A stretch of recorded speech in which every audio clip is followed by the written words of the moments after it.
Hey guys, welcome to Sled Talk. Appreciate you guys tuning in. I would like to take a second of your time and introduce this season's title sponsor is Bikeman Performance. So they've decided to jump on board and help push the podcast. And if you're unaware, Bikeman is the elite level when it comes to aftermarket performance parts on your sled. So be sure to check out their site, link in the description. And without further ado, let's jump into the show.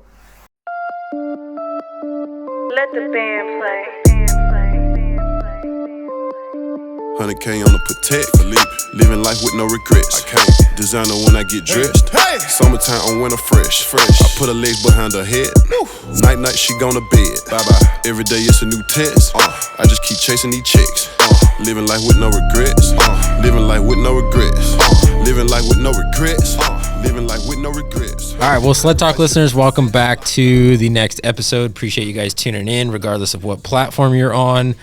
And we've got co-host Shay back on with us. And today we have a super special guest that has driven here all the way from Sparks, Nevada.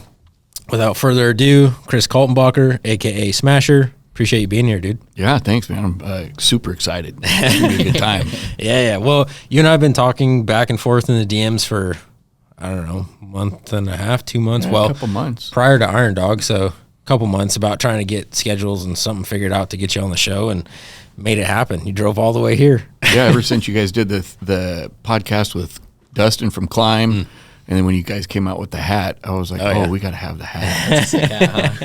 Heck yeah. No, I appreciate you copping one of those. How far of a drive was it for you to get here? It says it's like 9.5 hours, but with the wife driving in the Audi, I think it was like 8.5. Oh, that's not too bad. Yeah, that's cruising not bad across at all. the flats. Yeah. I I kept telling her, get it, go, go. You want the 90 again? No. Yeah. Well, when you get into Boise, once you get into Idaho, It's 80. Yeah. Even the Oahe County Sheriff's Department, boy, they don't like me. So once you really? come from Oregon into Idaho, straight 68. Don't go over 68. I'm telling anybody that's watching this, you go into Idaho, do not speed. Oh man. Oh boy. That's why I always speed this Idaho. I'll have to check it. I got 2 tickets in one weekend from the same cop. Oh no. From the same cop. I could not believe it. And my kids were with me. Oh man. Just laughing. Oh, they were like, that cop's not a nice guy. And I was like, he's doing his job if I wouldn't have been speeding. But in my head, I'm like, I can't believe this. Like, what Did he walk up the second time, just hand you the ticket right off? Oh, the second time when he walked up, like I said, and get out of his car, and I was like, no way. And he walked up.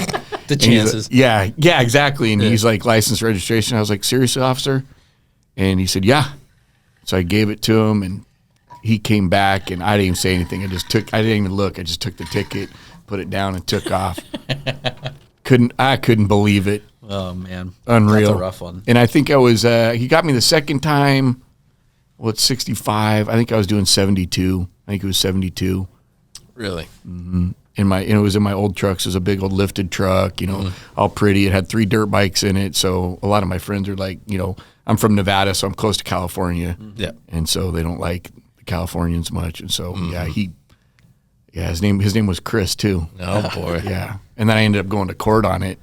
And that's a whole story. And boy, I got railroaded there bad. Oh, no. Like I didn't even know what happened when they called me up to the stands. I was like looking at the judge. I was like, what do we? I thought I was just pleading no contendere. Like I'm not guilty or nothing. I didn't even know what happened. Oh, geez. I went out to go pay, and the court lady that had been helping me, she was like, sorry, Chris, they didn't drop anything. I wanted to pay the fine, but I wanted a non-moving violation, so then it didn't hit my CDL or anything. And Nope. Gotcha. Oh man. But you know what? That's rough. He learned me. Yeah. He learned me when I see that Idaho sign, 68. Yeah. Never again. No. That's funny. That's a good story. So Kris, aka Smasher, for anybody listening right now that has no clue who you are, which they would be living under a rock or something apparently. But why don't you give the listeners and viewers a little bit of an introduction to who you are? So everybody knows my name, obviously. Father of 2, got 2 boys, 21, and just turned 18. Husband for 23 years, been with my wife 28, 29 years. Grew up in Dillingham, Alaska. Actually moved to Bethel, Alaska, and then lived there for a while. First sled was a 1991 Polaris Star. Okay. So that's putting some date on me. A little 250 that I ran around there and messed up. It was my parents. And then we moved to Dillingham, and that's kind of where I grew up and where it all kind of started, like really riding. But, you know, we didn't have the sleds that we do nowadays. You know? yeah. So Yeah. grew up there, and then graduated from high school and moved down to Reno, Nevada. I lived in Anchorage for a year, and then moved down to Reno, Nevada, met my wife. What drew you down there? Well, I was supposed to move to Vegas with my high school girlfriend, and we ended up breaking up. And I met another girl, and she's like, "Hey, you want to go to Nevada?" And I was like, "Yeah, let's go." And the way I went, and then I was actually supposed to move back to Alaska. My dad has always told me, you know, hey, if you move back, I'll build you a house. And I met my wife and just never left. Sure, you know, and I became too urbanized. Alaska's tough. All domesticated. Yeah, Alaska's no joke. Yeah, I believe it. You know, I got so many friends up there right now. It keeps snowing, and they're like, "Oh, it's snowing again." It's crazy. So, but in growing up in the bush, obviously that's a whole different level of living. Sure. So chased by moose day after day. moose, wolves, bears, Zodiacs. you know, it's just a rough life. Yeah. It's cool though. I mean, it's definitely, if you like to hunt and you want to be outdoors, Yeah. nothing's gonna beat it. Yeah. Sure. It's incredible. Yeah. Alaska's pretty. I spent some time in Fairbanks, Kenai, and Anchorage a little bit. My mom used to live up there, and then that's where my stepmom's from. So been up there a few times. It's amazing country. It's just different. Yeah. It's just completely, I don't know. I just went back, you know, twice, and it's amazing, but just to live there, it's just a different type of life. I mean, you can go to a bar dressed up in a Carhartt jacket and some boots and a pair of holey pants. So I guess you wouldn't wear holey pants in Alaska, but then you'd be dressed up. Yeah. You know, you're not going there and you're not going there in your nice clothes and you'd freeze to death. Yeah. so wild up there for sure. Yeah. So I moved down to Nevada and went to school and met my wife and ended up having 2 boys and became a coach for basketball. And, you know, I didn't really get back into sledding. Once I moved from Alaska, I kind of got out of it just because I didn't have any money. I'd go back to Alaska and ride once in a while. But Sure. I think I bought an XLT, a Polaris XLT from my next door neighbor in '99 when I graduated from college. Okay. And that's kind of when everything started to really, you know, change. I think the last sled I had ridden before after graduation was like a Bearcat, like a Arctic Cat Bearcat, you know, when I'd go home. And so when I got the XLT, then it just seemed to everything just kind of unravel. And that's when the passion really started to kick in, I guess. Sure. There you go. So you've been on Polaris predominantly most of your career? I had a 91 Polaris Star. Like I said, it was my parents'. We had a Bravo. Well, I guess we had a Bravo 250, a Bearcat, and I had an Exciter 570. But once I bought that XLT, it's been Polaris. I've never ridden anything else. I'm not going to go anywhere else. I've tried it. Yeah. It's not for me. Gotcha. So go a little bit deeper into that, speaking on, you know, because obviously that's a time span, right? So the evolution of Polaris.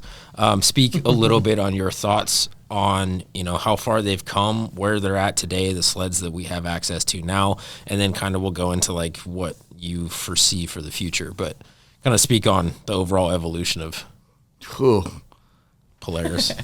Man, to think you got 30 minutes too. So that's what you to think where we are now and where we've come. It's unreal. I mean, to think about the like the cutting of the tunnel. Yeah.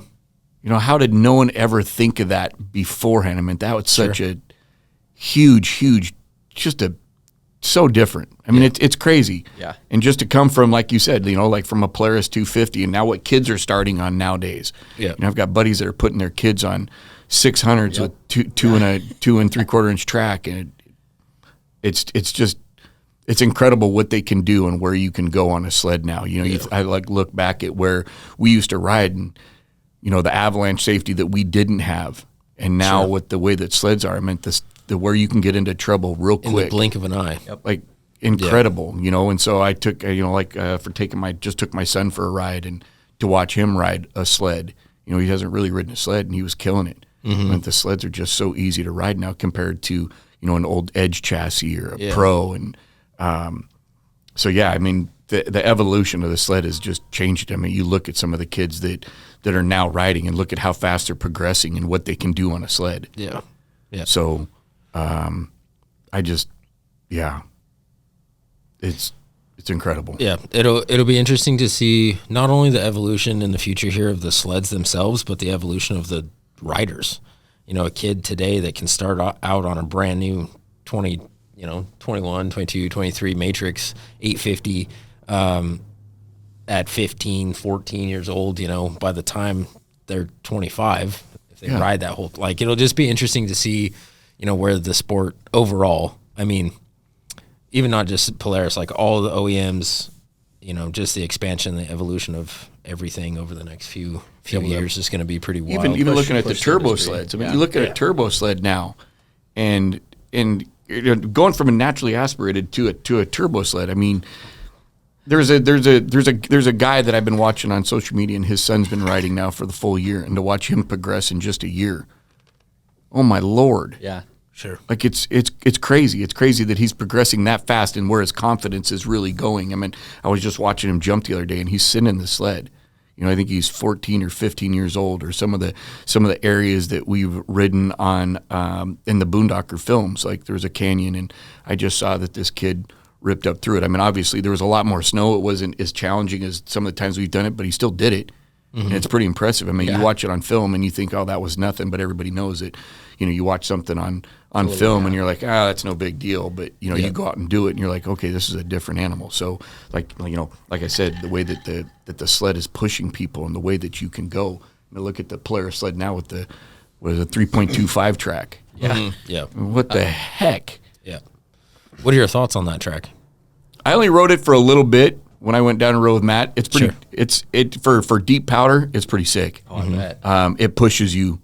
Like when you're starting to turn or something, it just wants to push you. It doesn't want to whip around like a 275 or really? Even it wants to go. Yeah. It wants to go. Give me that snow. Let me and it floats. Yeah. It wants to eat. It floats pretty good. So I think if I could have if I had snow like, Idaho, Colorado, Utah, and you could have two sleds, I'd probably have a 3.25. It's not something I'd want to ride in California or Nevada. Sure. For sure, with the snow being heavy. I mean, really hard. Yeah. No, just going to fold that track and just spin. But Yeah. in the deep powder, she floats. Is that what the snow does down there? Is just kind of get that compactness to it? Is it just set up like through the wind or what? It just sets up because it gets warm. Yeah. So like the day of a storm, if you go out and ride, the last couple of years though, it's been a little different. I mean, we have had some epic winters down there, but it does. It'll get warm. Like the sun just gets so warm down there, and it sets up the snow, and so it'll just become like hero snow, or the next day it's super hard, or you might get a crust, But it does. It gets a little punky. Not bad though. I mean, just take it for what it is. Little taters on top. Yeah, but when it dumps down there, I mean, you're getting snow. Yeah. A lot of snow. It's incredible how much snow we can get in a storm. Yeah. I think, was it 2 years ago? It was March 16th or something. I think I went up and there was like 3 feet. I mean, I couldn't even get in the parking lot. They put it on the news. I sent it to the news. It was up to my doors on my lifted 6-inch truck. Yeah. It was up to the door, like I'm opening up the door. And I was just in the parking lot. And I only made it like, it was like a 30-mile round trip. I stayed on the trail the whole time. It wasn't even 30 miles. That might have been 30 miles. I was completely empty. Gone, yeah. Yeah, just because you're to the bar, just holding it, and you can, you're like feeling the power, diminish because your belt's getting so hot, and it'd have to stop. And then even when I went to turn around, you're on a cat track, and just to turn around, I got stuck. I mean, you couldn't build up enough speed to go and whip it around or anything. You just stuck, and I'm out there digging, and away I go. That's awesome. Yeah, my thoughts on that track was like around here. I want to travel a lot more this next season, and I've said this before on previous episodes, but around here, the days that we just have that glorious deep powder is just so rare. Yeah. So just it didn't, in that sense, it just didn't make sense to justify getting that. So I went with the 275. That's what's on my current one, and that's what's on the snow check that I got. But I mean, I like the concept and the idea of what they're doing and the capability of the sled, but I just don't. We're not in that enough for me to justify that, I feel. If you could have a couple of sleds, I think, Yeah. that would be, it would be something I'd have. I would definitely put it in my garage. Yeah. It would be worth it. Why not? Yeah. Would you do the 155 or the? No, I do. 165? I'm a 155 guy. I've always been a 155. Yeah. I just think that it just floats a little better, like when you're doing little poppers and stuff like that. I mean, even in my old age, I still want to do some jumps here and there, but I think I've always ridden a 155 forever. I've never changed it. I used to run the 3-inch track. I liked the 3-inch track, and then I went to the 275. Kind of wish I would have gone back to the 3-inch. There's not many people that seem to ride the 3-inch, but I always liked it. Yeah. Do you? I do, yeah. Yeah, 3-inch, see? 155, yep. Yeah, it takes a good rider to ride Yeah, the 3-inch. I appreciate that. The sled does all the work. Yeah, it does. Well, Makes I know. me look a lot better. Volk runs the 3-inch. He likes the 3-inch. So does one of his lead. What do they call them? Technicians. I'm not allowed to call him mechanic. I think I have to call him a technician. Yeah, but he runs the 3-inch too. But most all my friends, I think Stephen Darcy, he ran the 3-inch. He liked it. But there's not too many people out there that I know that are my friends that like the 3-inch. But I liked it. Like, I think it gives you a little extra pop. Yeah. I think it does. So my buddy, he has the same exact sled, except it's just the 275, right? And he'll obviously carry more track speed going up the hill. But when it comes to just popping up, I think I got him on that one a little bit with that 3-inch. And it's fun. Makes it a lot more playful in my mind. It's just, I used to run the old, remember the old assault track, the real thick one when it first came out on the 2010? Was that the really ported one? Yeah, it was super thick paddles. Yeah, I ran that, and people are like, oh, you can get stuck all the time. And I can remember riding with Dan Gardner and Matt Ince out of Utah one time, and it had dumped. Like, it was super deep. And there was one hill that we climbed. It took me 3 or 4 times to get up it. But other than that, I mean, it was a good track. Yeah. And for our kind of snow, the hard snow, man, it'd get up and go. Yeah. Yeah. Sure. I think it has to do a lot with the rider. I mean, Yeah. Caleb is. I'd agree. Caleb's kind of, shown that. Yeah. Oh, that kid's super natural. He's Brant, Matt. Yeah. People like that. I think that, anything you ride, if you've got the skill set, Yeah. you can make anything work. Yeah, Oh, for sure. Absolutely. Yeah. Yeah, those boys have been running the reps for a long time too. Yeah. On and off the sled. Yeah. I need to quit my job is what I need Yeah. to do. Should have Yeah. quit it years ago. I tried to talk to my wife about that, but she wasn't having it. Yeah. Well, speaking of that, what is your job? What do you do for work? I lay pipe. Oh yeah. I'm a lay pipe. Yeah. I work for the local government water entity down in Reno, Nevada, and I'm an inspector for them. Nice. So anything new that goes in the ground, anything like new construction, homes, home developments, I'm watching. Or if there's any capital projects that they're improving, then we're there to make sure that everything goes according to plan. Gotcha. So it's a good job. I've been there 16 years. So Oh, dang. yeah. So I started in the bottom and worked my way up, and I think this is probably where I'll finish out my career here, is just rolling it on out. Yeah, why Nice not, and right? easy. Yeah, it's a little stressful. So putting that amount of time in, you have some pretty good leverage as far as like time off and whatnot to be able to go ride, and because you've been traveling quite a bit this last season. Yeah. Just watching your stories and stuff, Alaska a couple times and whatnot. So does that work pretty well with? Yeah, it Working does with better them, or- now. I mean, it took me some time to save up Sure. the vacation. You got to save up a lot of vacation, and there's been a lot of times where I'll drive all night just to get back home, so I don't have to take a vacation day to sleep. Sure.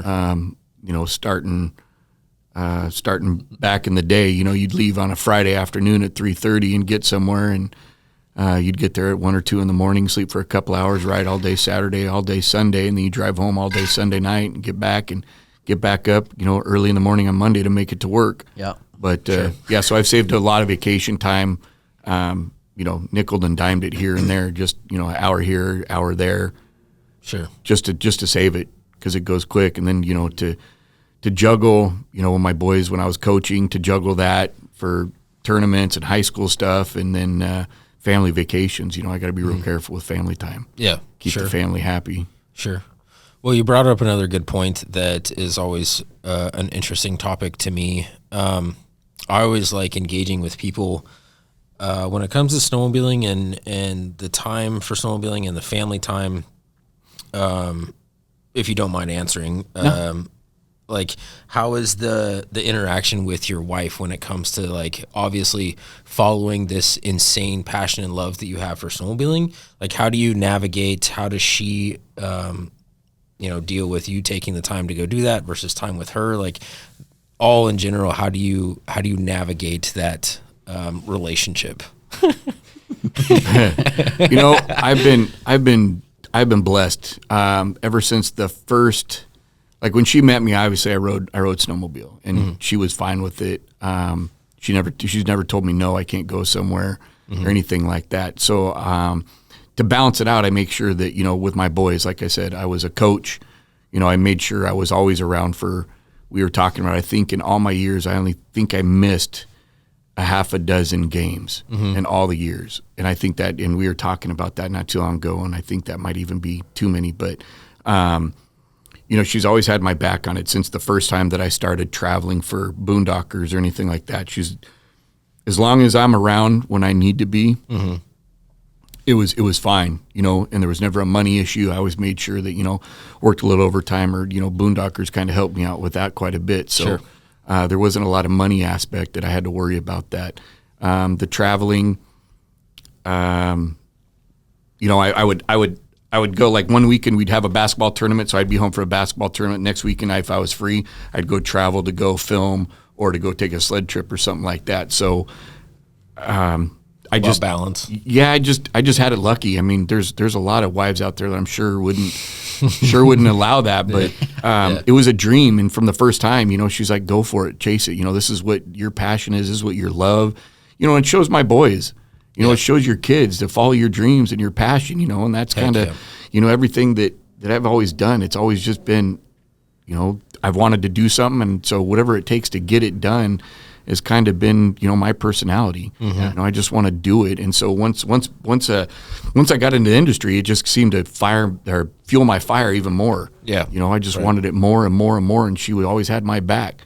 So as long as I never missed any birthdays, I never missed any. Actually, for my anniversary one year, me and two of my buddies went to ride with Dan Davidoff up in Canada. Oh, dope. And she was like, "Just go." I was like, "You don't mind?" She's like, "It's just another day. We'll celebrate it some other time."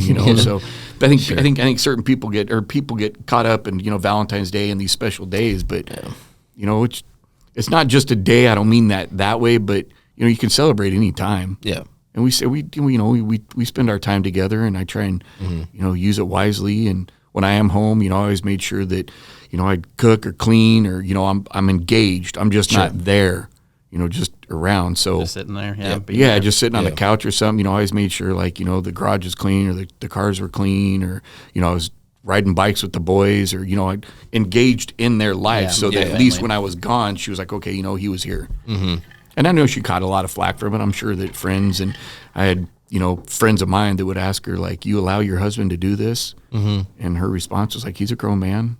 Yeah. He's taking care of his responsibilities at home. So, good for her. Yeah. I mean, life is too short. Yeah. It's way too short, man. We get one shot at this life. And the older I've gotten, I think the more I've realized that. So, yeah, sure. Every in some of these opportunities, like in trips, that if I wouldn't have got to go, it wouldn't open up doors for me. Oh, man. And a lot of doors have opened up and relationships and friends and, all the snow shows. I mean, I think back all the time that I spent with this sledding gig and poof.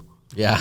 It's a lot. But, we also, when we first started dating, I went to Alaska for, I'd go home when I was in college, I'd go home for Christmases, I'd go home for summer break. So we'd have 2 months apart or 6 months apart or not 6 months, like 6 weeks apart, but so on and so forth. So I think that makes your relationship a little stronger because it gives you a chance to miss each other. Yeah. Which is healthy. Yeah. You're with someone every day and eventually you're like, oh man, boy, get out of here. Honey, and I don't mean that for you either. I'm not talking about I was talking about the kids. Yeah. But no, I think it builds, it just builds something. It gives you a chance to miss somebody. Yeah. So you come back and you're a little excited, like rekindles everything. So, and I know she likes it because I'm such a go guy. I'm a lot to deal with. I got to, you know, she says a big personality. I'm high maintenance. Oh yeah. And she likes to read and chill, and I got to keep going. Like, let's go do something. So sure, it was a good balance. Good balance. Good. Yin and yang. Yeah. Well, I appreciate you sharing that, Kris, because I think a lot of the listeners and viewers, and myself included, like a lot of the listeners can relate to that, I feel, but then also I ask that for me selfishly too, right? Because like, you know, it's with my fiance, and it's just navigating all of that is an interesting thing. You know, not only the time, but the cost too, right? Like snowmobiling is not cheap by any means. So that's an element of it too. So just interesting since, you know, not to age you or anything, but you've been playing the game for a while, right? Yeah. So like you have a ton of knowledge and experience in multiple things, which, you know, obviously you're expressing a lot of that on the podcast right now. But so I just appreciate you answering that, because I feel it's a pretty important topic for a lot of us, because it's, you know, we love our significant other immensely, but we also, you know, are obsessed and in love with snowmobiling very deeply too. So it's, you know, it's a yin and yang. Well, and like you said, I said, you know, it shows there was times where I'd call my wife. I'd be 2 hours from home, and I'm like, hey, am I doing the right thing? You know, should I be home? Do I need to be home for the kids? Are you sure you're okay? You know, and, you know, I'm not going to lie, you know, sometimes I feel guilty for leaving, but, you know, she'd always say, you know, you're showing them passion, you know, passion for something other than, you know, sitting in front of a TV or not doing anything. So, you know, I do hope that, you know, looking at my kids and the way they've grown now, you know, growing up as a kid, I was never home. I was never, ever home. I was either on my quad, on my dirt bike, or my snowmobile. So, you know, being who I was, or I was playing basketball. So I'm kind of hoping that my kids follow that. You know, I don't want them to just sit at home. I don't want them to be that, you know, that person that just sits at home and watches TV or watches sports all day. I mean, I watch a lot of sports. Sure. Usually it's at night when I'm getting ready to fall asleep. But, you know, I kind of wanted to show my kids that there's a whole world out there. Yeah. Camping and, you know, some of the places that snowmobiling has taken me. Oh, my Lord. Like, well, I was going to say when I'm a little older and I can't walk, so that's probably now. But when I'm sitting around and I'm having, you know, a cocktail with the wife, I can think back, you know, I've lived the best life. Yeah. And I don't have any regrets on that. Man, so that's huge. And my kids have been supportive about it. I mean, they always have. I mean, they've never said, Dad, you're never home, like that. I think if I would have ever heard that, I would have ended it right there. That's a hard one. Yeah. You know, so like I said, but I was there coaching. I coached a lot. So, yeah, so that's kind of the insight. I remember one time I went to Jackson Hole for the hill climbs, and it was Sunday, or it was Saturday night or something. It was Saturday night, and I think I left that night, drove all the way to Tahoe just to make it to my son's game so that I could coach the last 2 games. Now, I missed the Friday games and the Saturday games, but I was there for the Sunday games, you know, and you know, people are like, were you tired? And I really wasn't. You know, it was such a high for me to coach and to be a part of that. So, yeah, there was times like that. You know, I can remember driving home from Canada 16 hours straight. When I went up there, I had David off. I drove from front door to front door. It was like 15 hours and 96 minutes. Yeah. Or 60 minutes, whatever the hell it was. A lot of seat time, it wasn't 92 minutes because then that would be another hour. I wasn't real good at math in high school, but, you know, apparently that's going to come out right now. That's all right. That's all right. Another thing about Alaska. I'm just kidding. Yeah, another thing about Alaska. Pay attention in school, kids. That's funny.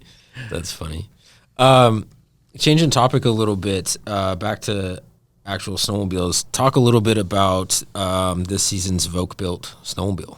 Run us through the entire build, what sled it is. Hey, what's up, guys? Hope you're enjoying the show so far. Just want to take a quick second to introduce another one of this year's sponsors. We got RSI, so whether you need handlebars or grips, seat covers, controls, etc., doesn't matter. Use SledSend 2023 at checkout for 15% off your next order. So the entire build this year. So I wanted the 9R. I really wanted the 9R with twins, but I kept my 850 with twins. And he was like, well, if we're going to keep the 850 with twins and you're going to get a 9R with twins, we're not really doing anything for the Voke name. Yeah. So he's like, you know, let's do a turbo.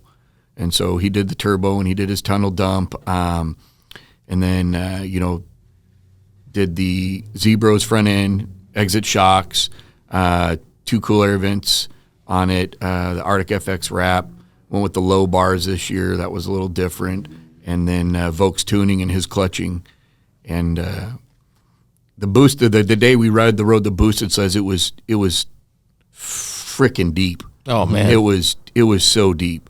And the boosted sled, I like the naturally aspirated. I really do like the stock, the twins. The twins is the cat's meow to me. Yeah, just so snappy on the bottom end, but you get in that deep powder. And the boosted sled, when you think you're stuck, it pulls right out. There's a couple times like, oh, I'm stuck, and you pin it to the bar and just floats on up and goes up. Where the naturally aspirated, it just kind of digs and digs and digs and digs, and you're stuck. But Eric does a great job. I mean, not just Eric, but I just know that Quinn and Chase build my sled. He's got a lot of mechanics, and they're all great mechanics. I mean, he's got some of the best, and his shop is meticulous. Oh, I bet. Oh, it's incredible. I mean, what he's got, what he's built, and what he's done. It's amazing how many people go to him, but he could build a sled. Super smart. Yep. Like just the understanding of it. When you used to buy a Boondockers turbo from him, he actually had a room upstairs. It was a little bit bigger than this, and he would actually have a class up there. So when you came to buy a sled from him, he would teach you about your boosted sled, and then he would take you out in the snow, and then he would tune that sled to you. Yeah. And then you're allowed to take it. Like all my sleds. Dope. Yeah. It's no joke. I mean, he takes it very serious. Yeah. Your sled hiccups, and you better make sure you're calling him, because he doesn't. That's his name on the side of the sled. Yeah. He doesn't he's a perfectionist, and he doesn't want anything less than perfection. Yeah. So, but yeah, I mean, all my sleds I've ever had from him. Being 13 hours away from him. I don't know if they do a little extra time and spinning on mine or whatever, but man, my sleds have always been spot on. The only issues I ever had is something that I thought that I was smarter than Eric, and I tried to change. Yeah. Yeah. And most of the time I wouldn't call Eric. Luke Stover used to be his lead mechanic, so I'd either call Luke, and now I call Chase. So if I ever have an issue, I don't call Eric. It's like calling your dad. You're like, man, I'm gonna be in trouble. Yeah. My sled was, in fact, it was my boosted sled. I was out running with Matt, and it wasn't. I don't know what I was thinking, and he's gonna watch this, and he already gave me crap about it, but. It was in ethanol. It was in non-ethanol mode, but I was running ethanol fuel. Well, I didn't switch it, and it wasn't running right. And so I called him, and he let me have it. Felt like a took little it to kid. school. I was like, oh, that was stupid. And so now it's become a joke, But Sure. I'm not a mechanic. Like we all seen Days of Thunder. You seen Days of Thunder? Yeah. Oh yeah. Like you drive it. I just drive. I'm just a driver. I can tell you. But I don't know what's going on with it. So I always tell people I'm Cole Trickle. Like, I'll ride it, but I can't tell you what it's doing. And I can't fix it. So, but that's the build. That was the build. And this year I ordered the 9R. Did you? And put the SLP twins on it. And then I'll keep the boosted sled for the deep days. And then the 9R will be where it's at. Yeah, I bet. Yeah. That will be fun. How did you get introduced, and what began your relationship with Eric and the Vogue team? So 2011 and I think it was 12, the local shop that had given me my first sponsorship on the sled, Sierra Sport and Marine, they decided they weren't going to sell sleds anymore. And so I had talked to Dan Gardner a little bit, about Vogue, and then there was another shop that I had talked to, and so I called Vogue and asked him, hey, would you be willing to help me out, sponsor me and take care of me? And, he told me to call a couple other shops and see what they were willing to offer. And I called him back and said, hey, this is what they're willing to do. And he said, you're worth more to me than that. He said, I'll take care of you. So went out and met him. And Eric does things like sponsorship-wise that makes me feel very important to him, because so elaborating on that, my first year when I went to him, I got a sled. That's what I got. We worked out a deal, and the deal was, blah, blah, blah. And so he gave me the sled. So I got the sled. And the second year it was the sled and maybe some parts, where like when Dan would go to pick up a sled, Dan would pick up a sled, it was done. It was 100%, like it was ready to roll. So like mine, I'd pick it up, I'd have to put on, front end or shocks or wrap or whatever. Yeah. And so then the second year was a little bit more, the third year, fourth year, fifth year. So now when I go to pick up, whenever I get my parts from Zebros, Ice Age, Arctic FX, whoever, I send it to Vogue and they build my sled, and my sled's 100%. So every year, Eric gave me a little bit more. And in my eyes, I think that's the way, that's where I feel some loyalty and some worth to him. Yeah. Whereas if I showed up and he just gave me a sled built, then and then and then I've been with him for 15 years, and all of a sudden you show up and you get your sled built. Like what's my value to him? Yeah. So it gives me, for him to have done that and to have really have seen it over the past, I think we're at 12 sleds now, and every year, it's like, hey, what are we doing? He's like, don't worry about it, I got you. There was one year that when I think it was when my mom was killed, and we'll go into that later or something, but he was like, don't even worry about it, we got you. I was having a hard time selling my sled, whatever, and it all worked out just like he said.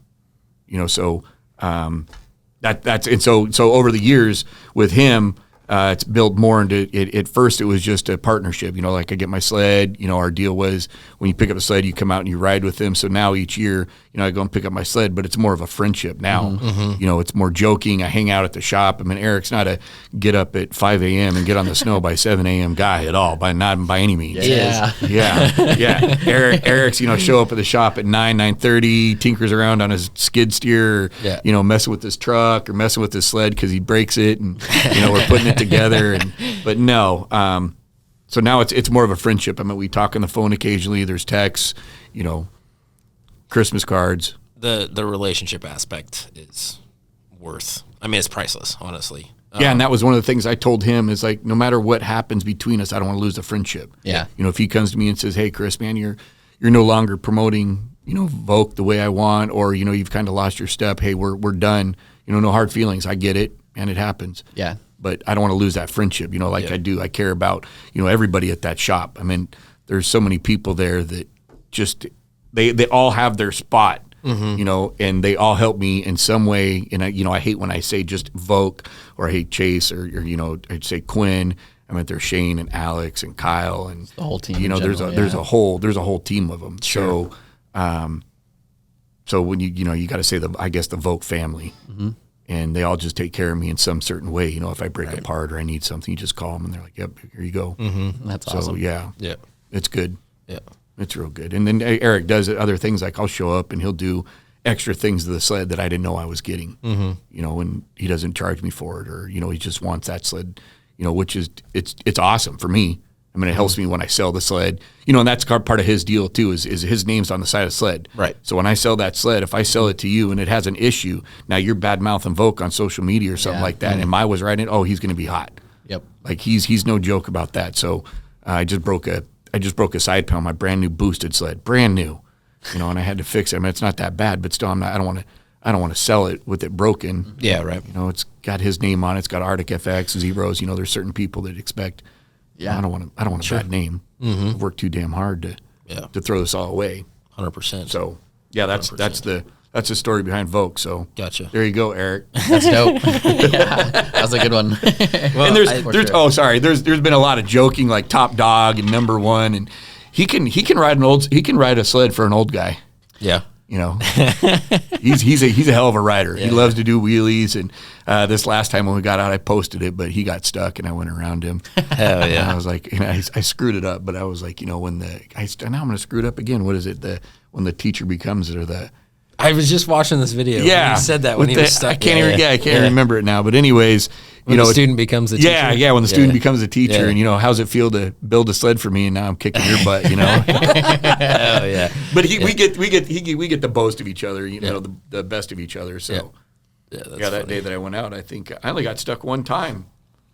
And I'm not even going to say why I got stuck, because Eric will get mad. But other than that, Eric got stuck a couple times. Chase got stuck. Quinn got stuck. Heck yeah! But the Top Dog. Hey, I think I've never had the pleasure of meeting Eric yet, but I think we need to facilitate getting him on the podcast, because you've spoken very highly of him, but then also I've had conversations with Jordan Yankee about him as well, and it sounds like between everybody, there's just a lot of really, really good stories. So I think we should facilitate, if he'd be down to come on the podcast. It'd be fun to have the two of you together, have Jordan in on it too.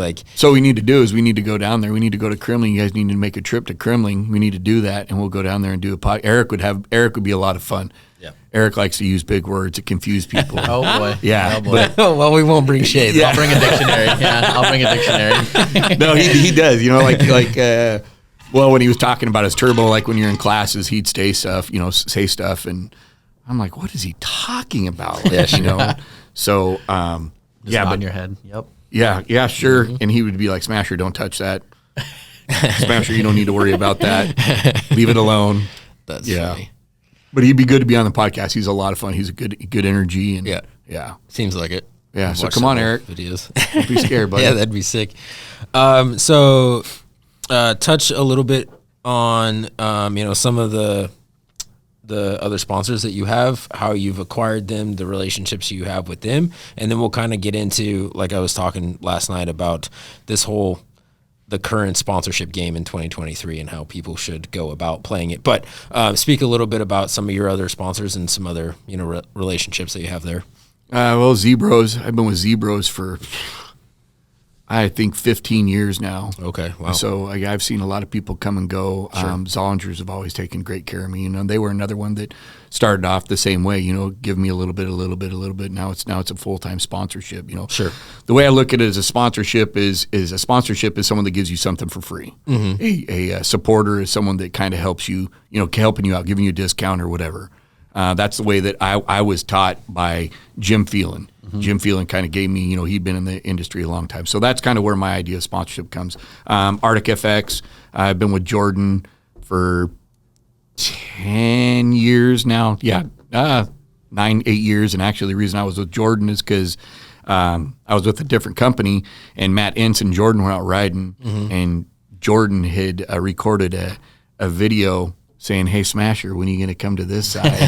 And being part of Boondockers, we had certain sponsors for the team, for the movie. Sure. And so Arctic FX had sponsored everybody. So for me to be on a different wrap and not his was really hard, and I came from the outside coming into Boondockers, so I already had all my own sponsors when I came into Boondockers. So got it. Eventually they all kind of, dissipated and went away because it was hard to promote me. Sure. Let's see, Ice Age. I've been with Ice Age for a long time. I actually met the owner, Mike, Big Mike, years ago with another guy named Colby Bumpers, and I met these two guys, and we just hit it off, and they started sponsoring me rails and wheels, and they've always taken good care of me too. Let's see, who else do I have here? The Shones, Alan and Tammy Shone from Two Cool Air Vents. Met them at one of the snow shows, and they were always helping Boondockers move stuff around. So I've been friends with them, and they've sponsored me my vents forever. And then being with Voke, Voke's got his normal Voke vents that you have to have his name on it with all his boosted sleds. So that kind of all intertwined together. Sled Solutions, Paul over there with the bags. He's been sponsoring me, I don't even know how many years. It's probably been 10 years. And that started off the same way with just a bag, and he's kind of helped me any way I ever need anything. But he's got my back 100%. Sure. Who am I forgetting? What about this one? Oh, yeah, Climb. Yeah, I was thinking about it. So Climb, I've been with Climb now for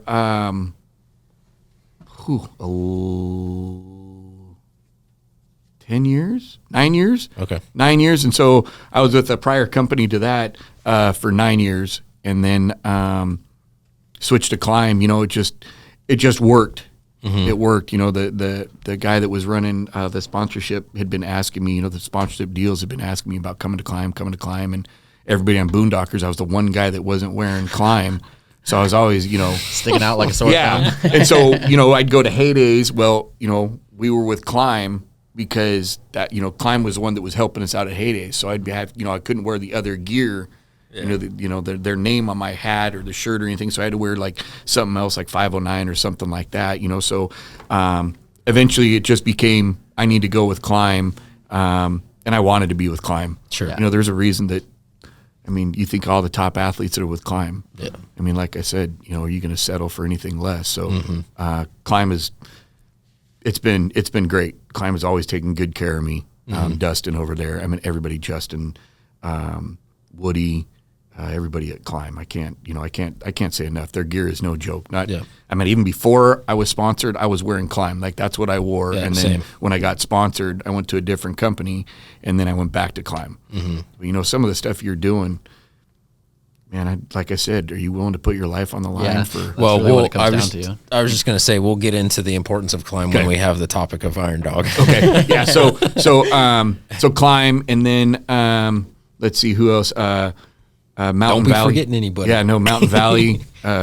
machine. They do my throttle block. Actually, this is my first year with them, but they build a fantastic throttle block.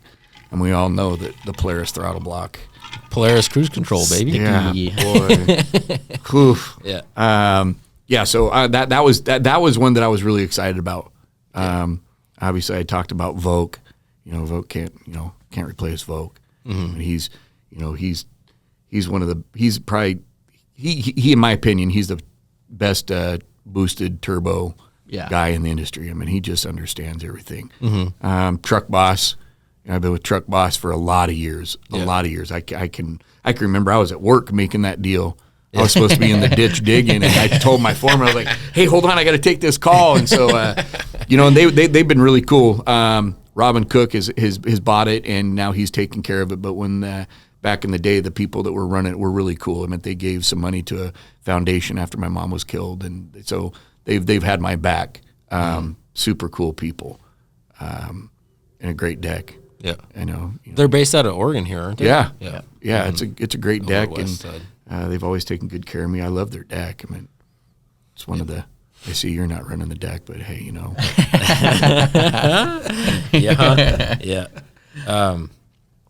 Anybody else? We'll just we got SledSend. We got SledSend. SledSend had me on their podcast. I mean, that's 509. 509's been helping me out for a lot of years too. I've been with 509. I became friends with Tom way back in the day, and and each one of my sponsors, I can honestly say SLP. SLP actually was with SLP back in 2009, 10 when Dustin worked at SLP. Oh yeah, and I was way back. It was probably 9, 10, and then I left SLP in 11 because I was going to go to Boondockers Turbo. 2011, I didn't. I don't think I went to Turbo until 2013, and so then I left SLP. And actually, I was supposed to stay with SLP. Well, when Dustin left, I kind of got lost in the mix, and no one was calling me back. So I was like, okay, I must have got dropped or dumped or whatever. So I went to Turbo. Well, then I was with Boondockers Turbo for a while, and then when the 850 came out, it took everything so long. I had ran into Adam Wood from SLP, and he was like, hey, we want you back, blah, blah, blah. And so I went back and kind of been with SLP for the last however many 5 years with SLP, and amazing company. Like I love SLP. SLP has been, dude, they're just a great company because when my name I was saying that in my head. And then it's kind of funny you said that. When you're with the company and I'm running their product, there's a lot of kids out there that see, the Chris Brandts, the Calebs, the Matt Entz, myself, Dan Adams, whoever the big names are. Didn't mean to put myself in that with Keith Curtis. I see what you did there. Yeah. You're taking your name and you're putting it on this product. So if this product really doesn't work, and there's some poor kid out there, there's a lot of kids that watch social media and they see someone running this product and they go and they spend their money and it doesn't work. Man, I always worry about that because I remember being a kid or ordering stuff from Dennis Kirk. So over the years, getting the free product, I'm like, oh yeah, this is free product. Yeah, this is sweet. It's sweet. And then you start running and you're like, okay, this isn't so sweet. Yeah. Like this isn't the cat's meow anymore.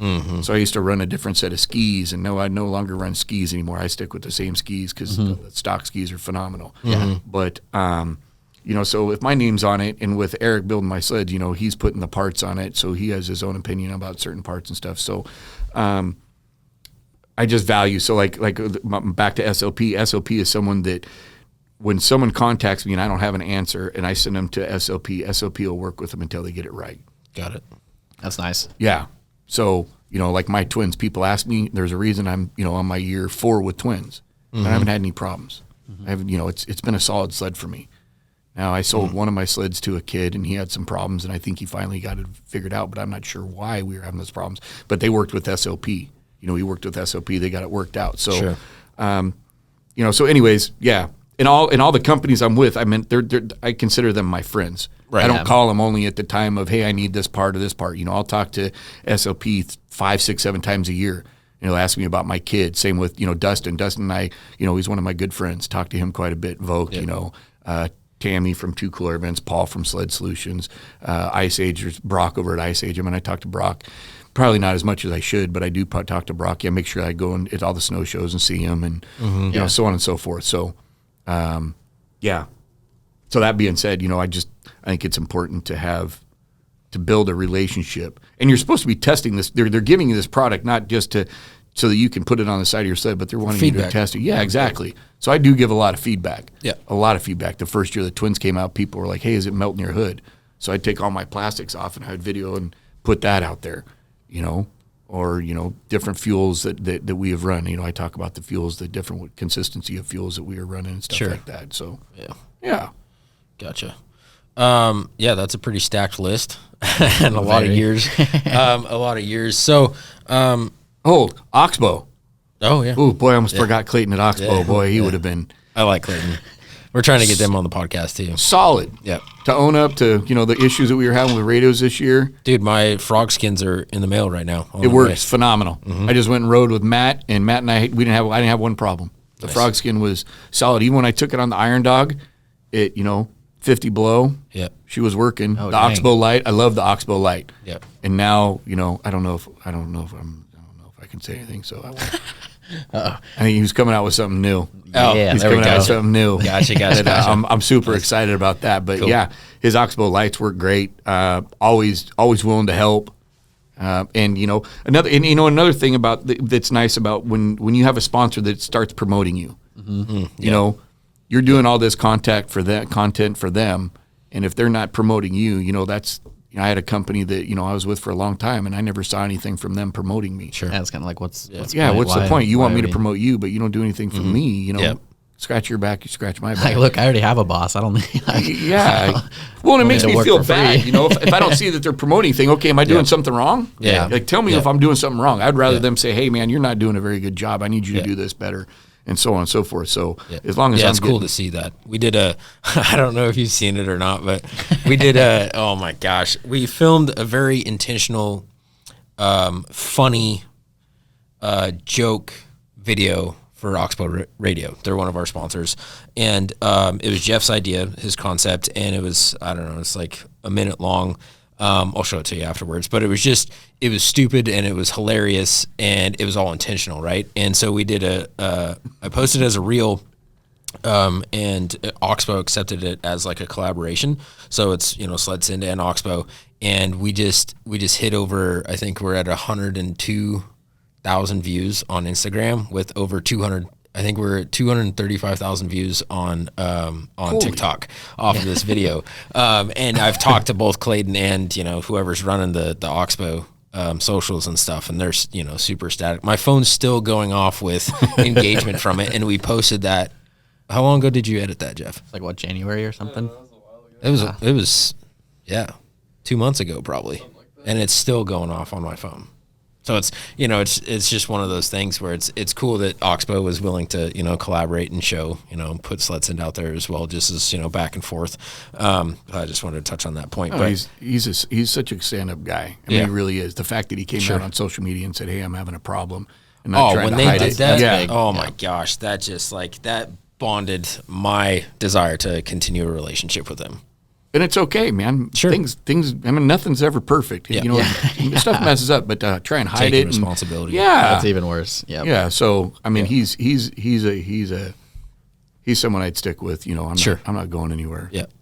Yeah. So with your knowledge and playing the game with the sponsorship stuff for so long, any advice or tips or tricks that, you know, because obviously social media has changed a lot of parameters in our life. But you know, it's changed the game of business and influence and all that kind of stuff. So there's a lot of kids out there that, you know, may not really comprehend the importance of the relationship and, you know, having friendship calls 5-6 times a year with these companies, that sort of thing. And they just want some free stuff. So like, you know, put us on game on like your thoughts and your opinion on how people should go about, you know, going after the sponsorship with X company or whatever. Well, I think, you know, you gotta pay your dues. Obviously, you know, you can't just come in and be, you know, a Keith Curtis, you know, it's just going to get everything. I mean, sure. It takes time. So, you know, most companies, they either don't know who you are or what you're about, or they want to meet you. It seems like more people want to know more about you rather than just a piece of paper that says, I'm doing, in the snowmobile industry, hey, I'm doing this, this, and this. They want to know something. So they're going to offer, like 30% off, 40% off. Yeah. And my advice is whoever you contact. So let's say you contact Climb and you're like, hey, I'd like to be sponsored. And they say, hey, the best we can do is 30% off. Don't turn it down, because that's your one shot. Yeah. They will remember. There's people there. They watch social media. They watch social media a lot. They do have people that watch, or they will check, your social media. So make sure it's good social media. But, if they offer you 30%, take it for your first year. Take the 30%. Buy a jacket or a hoodie or something and wear it, and post. And you don't have to make dumb posts or anything like that, but just make some posts and be wearing it and make sure that what you're doing is good and legit. And then it'll grow from there. It'll grow. And then maybe the next year, like, hey, you did a really good job. How did you do this year? What did you do this year? Send us some stuff. And they're like, hey, we'll give you 50% off. Okay, now it's 50% off. Now you've grown yourself for a full another year. Yeah. And then it keeps growing from there. And eventually you will get into it. I don't know any companies that are just going to say, especially nowadays, yeah, here you go. Yeah. Oh, you're Tyler? Sure. Yeah. From SledSend, yeah, here's a new sled. Oh, you know what? Take my truck out there. It's brand new. It's just not gonna happen. Yeah. And you look at most of the major athletes in the industry. I mean, they've been around a long time. Mm-hmm. I mean, I can't, there's not a whole lot out there. And from when I got into it, it was all about the sled. There wasn't much social media. Yeah. Yeah. I mean, it was Facebook and Instagram a little bit, but now it's it's all about that. So they will check your Instagram, and if you're a kid, don't ask. I know people are like, well, how do I get money? And if you're in the sled industry, I don't think the money is, it's probably not what you're looking for. This is supposed to be, it's just a passion. It's just a dream. It's just something you love to do. Unless you're going to go do hill climbs and stuff like that. Race rimshaw. Yeah, you're going to race rimshaw, but there's, in the back country, it's all social media. Mm-hmm. That's all it is now. I mean, there's not many movies left. Which is kind of wild. I feel like I'm just growing up on movies, and then now it's just like, Yeah, it's back sad. to social media. Yeah, it's sad. I mean, it breaks my heart. Yeah, we had a good thing, and I don't want to dive into that right now. Yep. But I think that's the best way to do it. You just gotta be a person. You got to be a personality. You got to have something to show. People have to like you. If you're if you're not liked, then no one's gonna want to put their brand on you. Yeah. And I think that with social media, I think it's a lot about the kids now and the way you're perceived in the industry. Mm-hmm. Yeah. Yeah. So take what you get. Put your name out there and ask for support, ask for help. Tell them what you're going to do for them. Make a relationship with them. So if you're going to call SledSend and say, hey man, I'd like to wear your product. Yep. Just don't call them. Just hey, I need this, I need that. You got to be willing to give them some feedback or say, hey man, do you want to go ride? That was one thing that I really do enjoy is going riding with some of the sponsors and actually getting out and riding. And I haven't done that a whole lot because it never works. But sure, last year we did that with Zebros, and what a great time that was to go out and ride with Nate Zollinger and his whole group. And that was really a lot of fun. Yeah, we were supposed to make it another one this year, and it just didn't work out. So. Take that opportunity to seize that opportunity right there, because that might be your only chance to make that sponsorship work. So if a sponsor invites you to do something, man, I'd do everything you can to make that work. Sure. That one time, because that's your one time. Yeah. It kind of opens up doors, I think, kind of like what you were saying, right? Exactly. Be who you are. I mean, you can't change who you are. Don't be someone you're not, because then you got to be that person all the time. Yeah. Just be who you are. Yep. Yeah, it'd be no fun. My mindset around it, and I told you earlier, was like I look at it from the standpoint of like under promise, over deliver, right? So like if X company requires out of me to do X thing, well, what are 4 or 5 other things that they aren't even asking or looking at that I can do for them? And obviously, SledSend's in a unique situation with the podcast and the ability for that, and then also having somebody like Jeff on the team who runs his own videography company and stuff. Like we have assets that we can put into play that, maybe others might not. But we use that to our benefit and leverage the heck out of it as much as possible, right? So like the Oxbow video, right? There was no requirement. I think there was like 1 post a month or something that Oxbow required. But there was no requirement on videos or whatever, and we were out riding, and it was all Jeff's idea. Like, hey, let's do this video and do this mock-up, and wasn't asked or required by them or anything. It was like, hey, we like these radios. Like Jeff and I have had some problems with them due to our own lack of knowledge around the radios. Yes. Nothing to do with Oxbow, but we've definitely had some struggles. But it's I believe it's on our part. But we were out there having fun and wanted to do that video and made it happen. Just because we had the idea, we decided to execute on it. And like I said, I mean, we've amassed over 300,000 views on, 2 platforms. And which is, I've been in conversation with them too, right? And they see that and their phone is going off because they accepted the collaboration. So they're getting all the likes and stuff and they're seeing that. And so, going above and beyond for these things in return for, whatever it is, the 30% or a credit or whatever it is that you're getting. Because, and another way that I look at it too is like, all right, so just on the topic of Oxbow, our first year with them, like that's cool. But like, what does 5 years from now with them look like?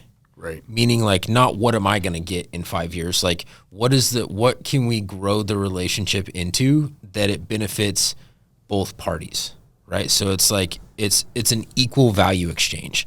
They're giving me X. What can I give them that meets that X or above and beyond? Right. So that's like my mindset around pursuing, when it comes to sponsorships. And another aspect too, is that like, I feel, and not to go against what you had said there, but you had, you mentioned like if you get whatever it is from a sponsorship, take it.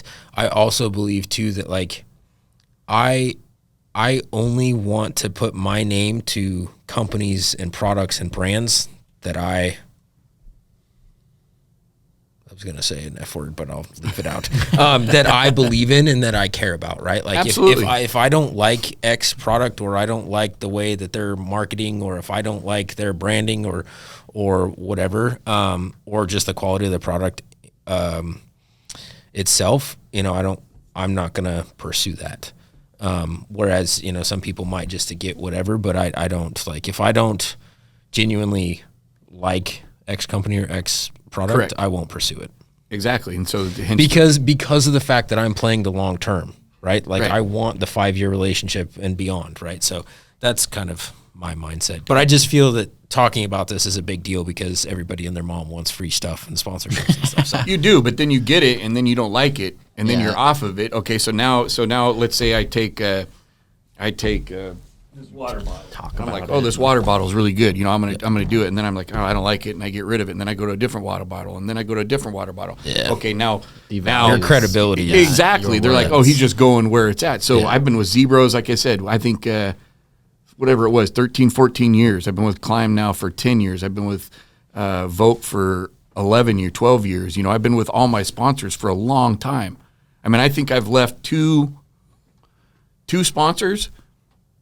3, and I felt horrible. I mean, I felt really bad, especially my clothing company before Climb. Mm-hmm. I felt really bad. Sure. That I had to leave them, but it's just the way he understood. Yeah. Just the way the industry. It's just the way my career was going in sledding. So I've stayed with everybody. I haven't left for money. I mean, someone could come offer me $50,000 a year, and I'm not leaving Climb. I mean, I'm not. There's no way. Sure. So, sure. Yeah, that's a good point. There's just loyalty and friendships that I've gained. Absolutely. So. Speaking of sponsors, Jeff, would you go grab me a Monster, please? That's a good sponsor. Is he a good sponsor? Yeah. Jeff, how do I get you on my payroll? No, I was gonna say sponsorship. Shout out to Monster. We're drinking it, but they ain't paying us for it yet. No, I'm good. Thank you. I'll probably get up here in a little bit and make myself another water. Appreciate it. No, I gotta have wings. Yeah. I like Red Bull too. Red Bull is. What's your favorite flavor? Just the regular or what? Diet. Okay, I gotta have the sugar-free one. Yeah. With 2 bad hips here, I gotta watch what I'm eating. Yeah, that's fine. In my old age, at 32 years old, I'm. Yeah, right. Yeah. Well, I'm only 30, so damn, I didn't realize we were so close. Yeah, we're close. I must have missed a couple of years of elementary. You said you graduated college in 99. I was like, whoa, man. 99, I wrote a 19 91 Polaris or 1981 Polaris Star. So yeah, the math's not adding up. Yeah. The math is a little off. That's funny. That is pretty funny. Shifting the topic a little bit again, I know you answered this on a Zebros interview video that you shot, but for those that don't know, Smasher, where did this name come from? So, like like people say Dubra, like what's up Dubra? That was sick Dubra, or you send it. It was just kind of like a saying. It was like a slogan, I guess, but. We were up riding one day, and it was my buddy Charles and I. We were up sitting in the parking lot, and this guy comes up, and we're fully geared. We're sitting up on top of the parking lot, and he comes up, and he's like, "Man, I'm so glad you guys are out here smashing it, dude. I was just out smashing my suspension. I was smashing the hills, and I was smashing it." And starts up a sled and takes off. I look at my buddy Charles, like, "Who the hell was that?"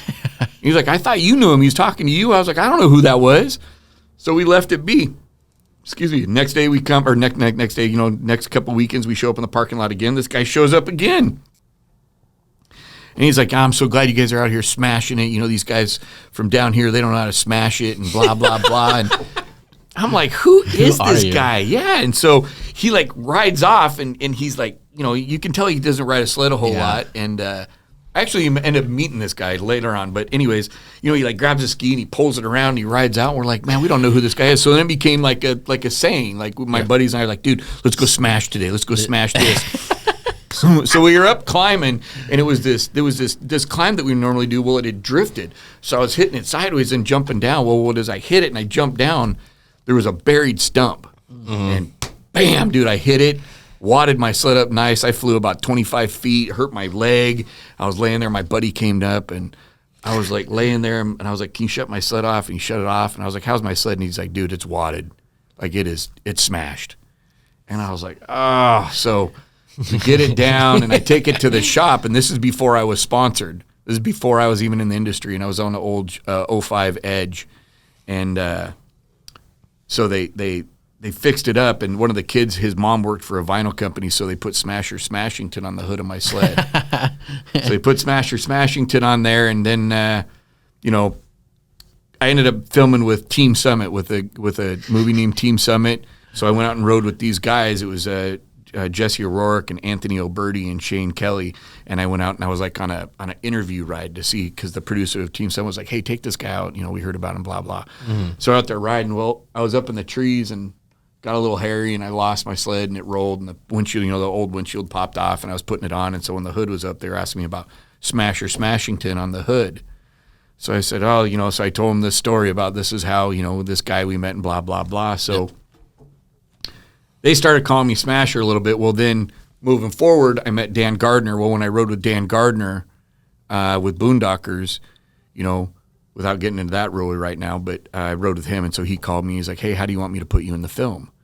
And I was like, "Well, Kris Kaltenbacher." And he was like, "Okay." So when the film came out, it said Smasher, and it stuck.